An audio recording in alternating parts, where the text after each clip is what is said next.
Fourth views, चौथा विचार, बाकी यदि आप व्यवसाय से जुड़े हुए व्यवसायी हैं, व्यवसाय करते हैं और आपको मौका मिले कि अपने प्रदेश के वित्त मंत्री से, उप मुख्यमंत्री से और देश की जो जीएसटी काउंसिल है उसके सदस्य से सवाल पूछने के लिए आपको कहा जाए तो आपके मन में कौन सा प्रश्न पहले उठेगा? कौन कौन से प्रश्न उठेंगे आपके मन में? आप चाहेंगे कि सभी सवाल एक ही बार रख दें, फिर मौका मिलेगा न मिले? आप अपनी पूरी भड़ास निकाल देना चाहेंगे। जो भी सवाल आपके मन में उठते रहे जीएसटी को लेकर, सरकार की अर्थनीतियों को लेकर, वो आप पूछ लेना चाहेंगे। क्या आपको मौका मिलता है? नहीं। फोर्थ व्यूज पर यह जो वीडियो आप देख रहे हैं, इस वीडियो को पूरी तरह आप देखिए। All India jewellers and gold Smith federation AIJGA यानी इस देश की अर्थव्यवस्था का जो सबसे प्रमुख तत्व है गोल्ड, जो बहुत कुछ तय करता है, सोना गिरवी रखने वाली भी घटना आपको याद होगी। तो ज्वेलरी व्यवसाय से जुड़ी देश की सबसे बड़ी संस्था all India jewellers and gold Smith federation AIJGA और तमाम तरह के जो व्यवसाय हैं इस देश में, नाना प्रकार के, जितना आप जानते हैं उससे अधिक जो भी व्यवसाय है, जो भी ट्रेड है, उसकी सबसे बड़ी संस्था है इस देश में confederation of all India traders CAIT। दोनों ही संस्थाओं के संयोग से प्रदेश अध्यक्ष हैं अशोक, और उन्होंने पटना में दोनों संस्थाओं की तरफ से संयुक्त रूप से व्यवसायियों का एक सम्मेलन आयोजित किया, बड़ा सेमिनार आयोजित किया, वर्कशॉप कहनी। और वहां जो विभिन्न ट्रेड से व्यवसायी पहुंचे, बिहार प्रदेश के विभिन्न जिलों से, सुदूर देहातों से, जिला मुख्यालयों से, उनको ये मौका उपलब्ध हुआ। अशोक वर्मा ने यह अवसर उनको दिया कि वे सीधे सम्राट चौधरी से सवाल करें, अपनी समस्याओं को व्यवसायी खुलकर रखें, कोई हिचक नहीं, बेबाक अपने प्रश्न को वहां रखिए, अपनी बात रखिए। और यह बात अशोक वर्मा ने कही भी मन से कि हम अपनी बात किससे कहेंगे? आप हमारे परिवार के हैं, आप हमारे वित्त मंत्री हैं, उप मुख्यमंत्री हैं, जीएसटी काउंसिल में आप बिहार के प्रतिनिधि हैं साहब सम्राट चौधरी, तो हम किससे कहेंगे अपनी बात? और फिर तमाम व्यवसायिक संगठनों से जुड़े लोग, विभिन्न व्यवसाय से जुड़े लोग जो विभिन्न जिलों से आए थे, सुदूर देहात के क्षेत्र से आए थे, उन्होंने एक एक कर सवाल रखना शुरू किया और हर सवाल का जवाब सम्राट चौधरी ने पूरी बेबाकी से दिया। गजब! आप सम्राट चौधरी के इस रूप को देखकर चौंक जाएंगे। राजनीति अपनी जगह है, लेकिन व्यवसाय के बारे में उनकी जो जानकारी है वह जब व्यवसायियों के प्रश्न का जवाब दे रहे होते हैं तो सामने आ जाता है। उनके हाथ में कोई पर्ची नहीं थी, जो सवाल पूछा जा रहा था उसका वे सीधे जवाब दे रहे हैं। देखिए, सम्राट चौधरी से सीधा व्यवसायियों का सवाल जवाब प्रश्नोत्तरी का यह कार्यक्रम कितना लाजवाब है। अगर आप पूरा वीडियो देख लें तो आपके दिमाग में जो बैठी हुई गलतफहमियां हैं व्यवसाय को लेकर, सरकार को लेकर, अर्थनीति को लेकर, दूर हो जाएगी और अपने व्यवसाय को आप ऊंची उड़ान भी दे सकते हैं। तो देखिए, पटना के होटल में आयोजित ट्रेडर्स का जो कॉन्क्लेव हुआ, जो उनका सेमिनार हुआ, उसमें क्या सवाल पूछ रहे हैं व्यवसायी और उसका जवाब कैसे बड़ी बारीक तरीके से दे रहे हैं सम्राट चौधरी। ये वीडियो अनकट है, इसलिए उसे उसी रूप में देखें। देखिए लाजवाब वीडियो। ये बहुत ही सराहनीय कदम रहा। वो 15% था जिसको कि 6% कर दिया गया, उसके वजह से सोने का भाव भी काफी घटा है। बिल्कुल। लेकिन उसमें एक थोड़ा सुझाव और है। अभी गोल्ड के ऊपर में 3% जीएसटी लगता है। अगर उस जीएसटी को 1.5% कर दिया जाएगा तो ये जो स्मगलिंग का जो व्यापार है वो टोटली बंद हो जाएगा और सारे के सारे लोग व्यापार को व्यवस्थित ढंग से करना शुरू कर देंगे। हाँ, तो 1.5+1.5 है, उसमें क्या नहीं, हाँ 1.5+1.5 है। हम तैयार है, पूरे देश के जीएसटी के लोग समर्थ हैं।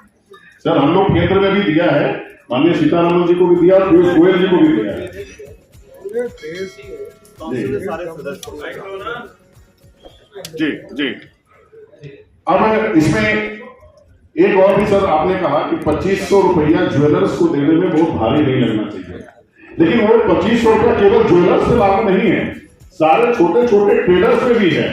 तो केवल ज्वेलर्स वहां पे नहीं है, वहां पे सभी लोग। मेरा ये मानना है कि ये प्रोफेशनल टैक्स वही है ना। जी जी। लेकिन ये पूरी तरह जो इस प्रोफेशन में जुड़े हैं, हम ये कल लिस्ट बना सकते हैं पूरे प्रदेश में कि इतने लोग हैं हमारे पास जो प्रोफेशन, हम भी जी हमको भी तनख्वाह मिलती है, हम भी देते हैं टैक्स, हमको पता नहीं है कि कट जाता है। ये मैं कह रहा हूँ, ऐसा नहीं कि हम उसमें नहीं है, हमारे लोग जितने लोग यहाँ बैठे हैं सबका कटता है, तो एक लिमिट है, उसके ऊपर जैसे ही आपको राशि बढ़ेगा ऑटोमेटिक आपका जो प्रोफेशनल टैक्स।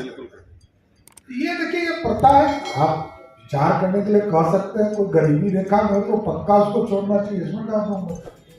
लेकिन प्रोफेशनल जो काम करते हैं वो क्या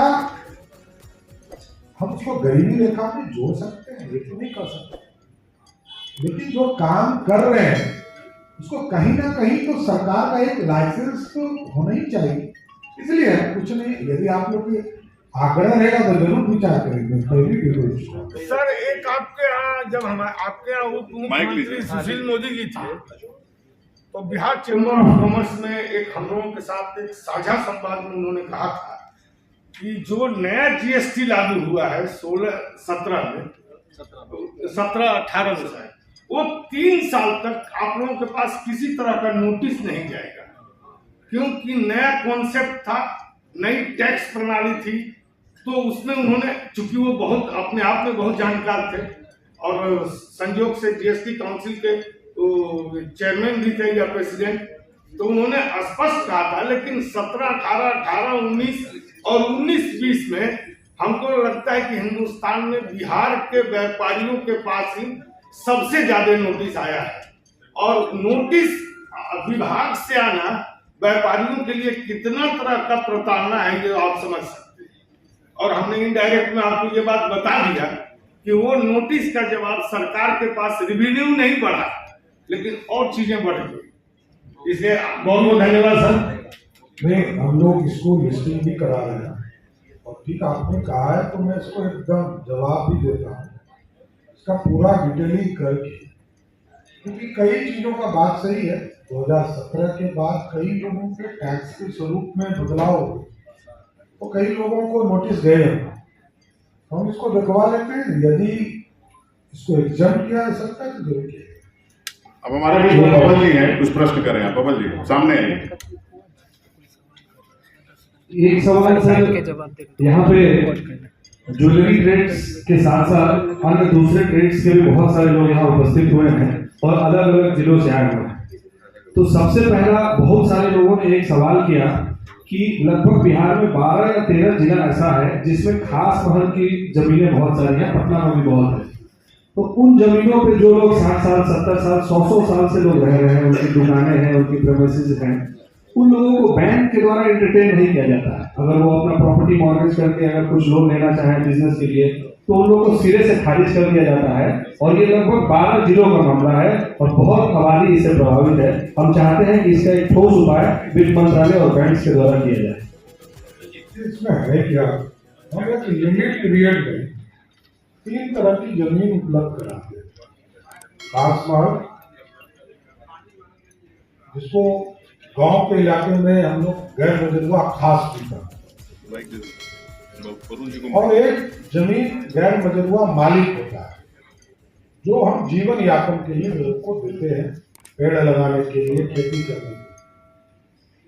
खास महल भी सरकार ने किसी एक समय इसको सरकार ने दिया है और एक लिमिट पीरियड के लिए हमने 3 बड़े फैसले लिए थे। उसमें खास महल भी है का कि इसको सेटल करने, हाउसिंग बोर्ड के जमीन को हमने 10% के रेवेन्यू पर सेटल करने का निर्देश दिया था 2014-15 में, और पीआरडीए वाला चिट्ठी नहीं निकला किसी कारण से, लीगल इश्यूज में। और तीसरा, खास महल को भी सेटल करने का प्रावधान किया, क्योंकि कई मामले कोर्ट में लंबित रहे। खासकर पटना में देखता हूँ, पटना से लेकर भागलपुर, मुंगेर का पूरा हेडक्वार्टर खास महल का ही जमीन, कई लोगों ने छोड़ दिया उसको। ये सरकार के नजर में, ये सरकार की पकड़, इसमें कहीं दो, क्योंकि आपको किसी को 99 साल के लिए उपलब्ध कराया गया था, किसी को 60 साल के लिए किया गया था। इसकी एक पॉलिसी हमारे यहाँ लंबित है। हाउसिंग बोर्ड सफलता हम लोगों ने प्राप्त कर लिया और सरकार को रेवेन्यू भी आया। हम लोग इसको भी तय करेंगे, हाउसिंग बोर्ड एक खास महल और पीआरडी जो अर्बन इलाके में जो जमीन है, इसको भी हम लोग सरकार के लेवल पर विचार करेंगे, इसको भी जल्द से जल्द सेटल करने का प्रयास करेंगे। सर, एक अन्य प्रदेशों में व्यापारी कल्याण बोर्ड का भी गठन हुआ है, मध्य प्रदेश और राजस्थान में।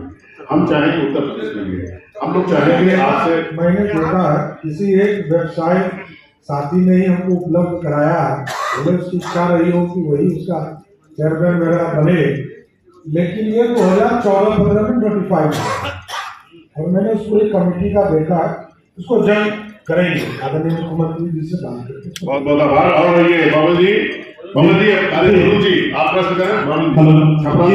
जी नमस्कार सर, बाबू प्रकाश छपरा।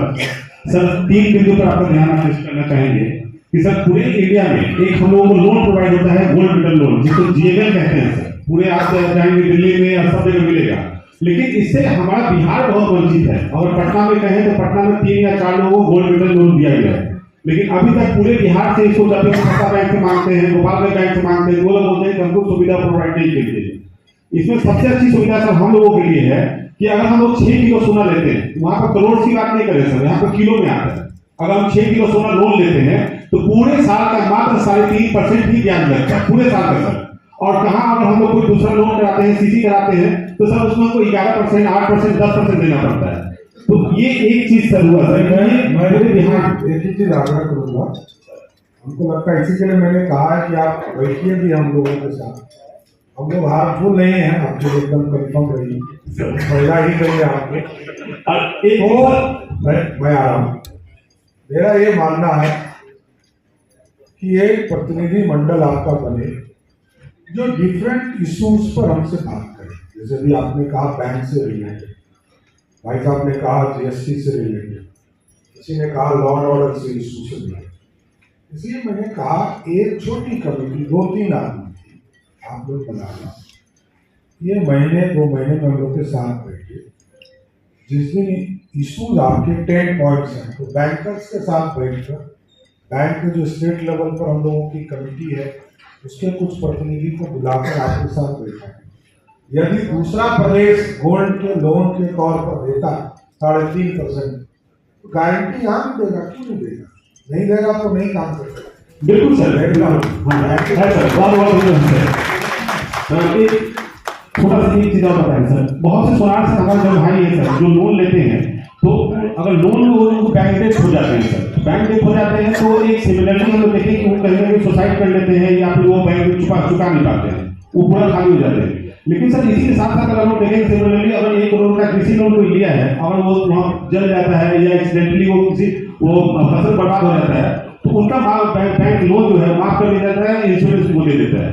तो कुछ प्रावधान हम लोग चाहते हैं सर। आपने बोला कमेटी बनानी है, इसमें इंश्योरेंस प्रोवाइड नहीं है सर, है, लेकिन सर हम लोगों में कोई इंक्वायरी लेवल नहीं है कि ये आगे बंदा बर्बाद हो गया है, इनका सोना जो है पहले रिटर्न जो था वो प्लस में माइनस होता था, इस बार 1 करोड़ का माइनस में उन्होंने रिटर्न दाखिल किया है। रिटर्न तो माइनस में दाखिल होता है सर, लेकिन लोन जो है वो माइनस में जाता है। दोनों दो चीज, ये मेरा ये मानना है ये बिजनेस है, प्रॉफिट और लॉस होगा। सरकार के नजर में वो आपदा है, किसी का जलना या बाढ़ पानी आ रहा है उसको हम आपदा मानते हैं, अननेचुरल किसी चीज का होता है। प्रॉफिट लॉस हमारा नेचुरल आइटम है। अब इसका सोल्यूशन क्या हो सकता है ये आप हमको समझाइए तो जरूर प्रस्ताव में आगे बढ़ सकता है। जरूर सर, इसके सोल्यूशन के साथ हम लोग बैठेंगे। और एक बातें और है सर, सिविल एक ऐसा मैटर है कि बैंक सीधा रिपोर्ट करता है सिविल को। कुछ घटनाएं हम लोग के सामने ऐसी आई कि उसके लोन के पैसे बैंक के अकाउंट में हैं जो ईएमआई कटता है, लेकिन बैंक की गलती की वजह से वो ईएमआई नहीं कटा और उसको सिविल में सीधा दिखा दिया जाता है कि साहब ये डिफॉल्टर है और ये सिविल में इन्होंने पेमेंट नहीं दिया है। ये तो मैंने कहा पहले ही कहा कि बैंकर के साथ बैठिएगा तो ये सब सॉल्यूशन हो सकते हैं। सिविल तो बनते हैं और खराब होते हैं, वो तो बनाया जा सकता है, ये कोई इशू नहीं है। ये तो बैंकर के साथ पॉइंट वाइज आप बैठेंगे तो आपके, इसीलिए कहा कि मैंने लिस्ट है और लिस्ट उसको उपलब्ध कराएंगे कि इसको चेक कीजिए, गलत क्यों है भाई। सर क्षमा करेंगे, थोड़ा सा मैं उस पर आपका थोड़ा ध्यान आकर्षित करना चाहता हूँ। आप इसको अदरवाइज नहीं लेंगे और चूंकि आप हमारे परिवार के भावक हैं और हमारे परिवार के बीच बैठे हैं, इसलिए पूरा अधिकार है हमको अपनी बात आपसे कहने का। सर अभी इस कार्यक्रम के लिए हम लोगों को आपको बुलाने के लिए इतना अथक प्रयास करना पड़ा। मतलब मैं सुबह 6 बजे भोर से, अगर शायद मनीष जी नहीं होते तो शायद इसकी बात को हम आप तक पहुंचा भी नहीं पाते और आपके जो संबंधित लोग हैं जिनके नंबर हम लोगों के पास है उनका फोन कभी उठता ही नहीं है। और इसकी सबसे बड़ी समस्या क्या होती है कि जैसे आपने कहा कि डेलीगेशन बनाइए, तो मुझे लगता है कि डेलीगेशन के साथ समय लेते लेते हम लोग को 6 महीने बीत जाएंगे। कुछ ऐसा एक चीज बता दें। अब तो जनता का दरबार है 100%। एक तो मैं मंगल को 100% लोगों से मिलता हूँ, एक आम लोगों से, और रोज अभी भी मेरे चैन में 5 डेलीगेट अभी मिलेंगे सिर्फ ट्रेड से, जीएसटी से जुड़े। आप जब मेरा व्हाट्सएप पे मैं जवाब दे सकता हूँ, आप समझिए मेरा सिस्टम कितना आगे हो गया कि जब स्वयं सम्राट चौधरी व्हाट्सएप पे जवाब दे रहा है। ऐसा नहीं, दोनों का मैंने देखा, भवन का भी देखा है, इनका मनीष जी का, लेकिन एकदम देखिए है क्या कि डेलीगेशन और व्यक्ति कोई फोन करता है तो व्यक्ति के हिसाब से उसको इंटरटेन करता है। आप बताइए किस कार्यक्रम में बार बार कहवाता हूँ, जानकारी तो देनी पड़ेगी ना कि किस लिए मिला जाए, क्योंकि सरकार में यहाँ बैठे मुख्यमंत्री रहे हैं तारकिशोर, काम तो करना पड़ेगा और डिलीवर नहीं होगा तो कल आप ही हमसे जवाब मांगिएगा हुआ क्या, नया क्या हो। अभी 60,000 करोड़ लाया और 60,000 करोड़ का काम नहीं शुरू कराऊंगा तो प्रधानमंत्री जी आगे पैसा देंगे क्या? नहीं देंगे, कहेंगे बिहार खर्चा ही नहीं कर पाता। अटल जी के राज में यही हुआ था, 4,000 करोड़ बिहार को मिला, हम खर्चा ही नहीं कर पाए, तो अटल जी पैसा ही नहीं दिए। उसके बाद फिर मोदी जी ही पैसा दे रहे हैं, तो पैसा भी लेना है, सिस्टम भी बनाना है और हम बिहारी को अपने आप को प्रोफेशनल भी बनाना है, ये ध्यान रखें। आनंद अरोड़ा जी आप अपनी बात कहें प्लीज। Last question. हाँ बस लास्ट। आनंद जी से तो मुलाकात हुई, लेकिन फिर भी कुछ कहना चाहते हैं, कुछ बातें रह गई। आदरणीय उप मुख्यमंत्री महोदय और हमारे फाइनेंस मिनिस्टर साहब सम्राट चौधरी जी, आपको सदर प्रणाम। हमने भी अंदर ही आपका डिमांड किया था कि सभी वर्ग के लिए आयोग है और इतना बड़ा व्यापारिक समूह तो सर सबके सामने अगर हो जाएगा तो सब बड़े खुश हो जाएंगे। तो कहीं भी एक नोटिफिकेशन 14-15 में हुआ है जी, इसको माननीय मुख्यमंत्री जी से बात करके इसको भरने का प्रयास करेंगे। जी जी, व्यवसायिक आयोग बन जाएगा तो व्यापारियों के लिए तालियों से गुजरात में स्वागत किया जाए। बहुत बहुत धन्यवाद सर। एक ज्ञापन है हम लोग की तरफ से आपके लिए, वो हम देना चाहते हैं सर। 4th व्यूज, चौथा विचार, बाकी फिर